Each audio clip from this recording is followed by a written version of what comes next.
Hello guys, ആദിലിക്കാട് best friend ഗൾഫിൽ നിന്ന് നാട്ടിൽ ലീവ് വന്നപ്പോൾ നമ്മളെല്ലാവരും പെട്ടിയും കിടക്കായിട്ട് ഇറങ്ങി. എങ്ങോട്ടേക്ക്? കൊടൈക്കനാൽ. വിശപ്പിന്റെ അസുഖം ഇടയ്ക്കിടയ്ക്ക് ഉള്ളതുകൊണ്ട് രാവിലത്തെ ബ്രേക്ക്ഫാസ്റ്റ് അത്ര പോരായിരുന്നു. അതുകൊണ്ട് നമ്മുടെ തമിഴ്നാട് സ്റ്റൈലിൽ ഒരു ഊണ് കഴിച്ചു ഗൈസ്. എനിക്കെന്തോ തമിഴ് ഫുഡൊക്കെ ഭയങ്കര ഇഷ്ടമാണ്. ഏറെ നേരത്തെ കാത്തിരിപ്പിന് ശേഷം നമ്മൾ ചുരം കയറി കൊടൈക്കനാൽ എത്തി. ചെന്ന ഉടനെ റൂം എടുത്തു, ഫ്രഷ് ആയി വീണ്ടും നമ്മൾ പുറത്തോട്ടൊന്ന് കറങ്ങാൻ ഇറങ്ങി. നമുക്ക് സ്ട്രീറ്റ് ഫുഡൊക്കെ ഒന്ന് എക്സ്പ്ലോർ ചെയ്യണ്ടേ? ഈ തണുപ്പത്ത് ചൂടോടൊരു സ്വീറ്റ് കോൺ ആയാലോ. ദേ ചേച്ചി നമുക്ക് വേണ്ടി എല്ലാം റെഡി ആക്കിക്കൊണ്ടിരിക്കുകയാണ്. പിള്ളേരാണെങ്കിൽ ഒരു സൈഡിൽ കൂടെ തണുത്ത് വിറച്ച് മരവിച്ച് നിൽക്കുന്നു.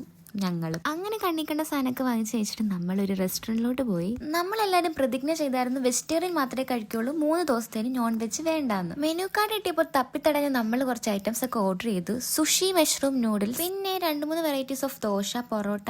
കഴിച്ചതിൽ എൻ്റെ ഫേവറേറ്റ് ആയിട്ടുള്ള ഒരു ഐറ്റം ഉണ്ട് ഗൈസ്, ഒരു വെജിറ്റേറിയൻ കറി, നല്ല പനീറൊക്കെ ഇട്ടിട്ട് ഒരു രക്ഷയില്ല, അത്രയ്ക്കും ടേസ്റ്റ്. ഫുഡും കഴിച്ച് വേറെ അങ്ങ് പോയില്ല ഗൈസ്. പിന്നെ തണുപ്പത്ത് പോയി കിടന്നങ്ങ് ഉറങ്ങി. അപ്പോൾ അത്രയേ ഉള്ളൂ. ബാക്കി വിശേഷം അടുത്ത വ്ലോഗിൽ കാണാം. ബൈ.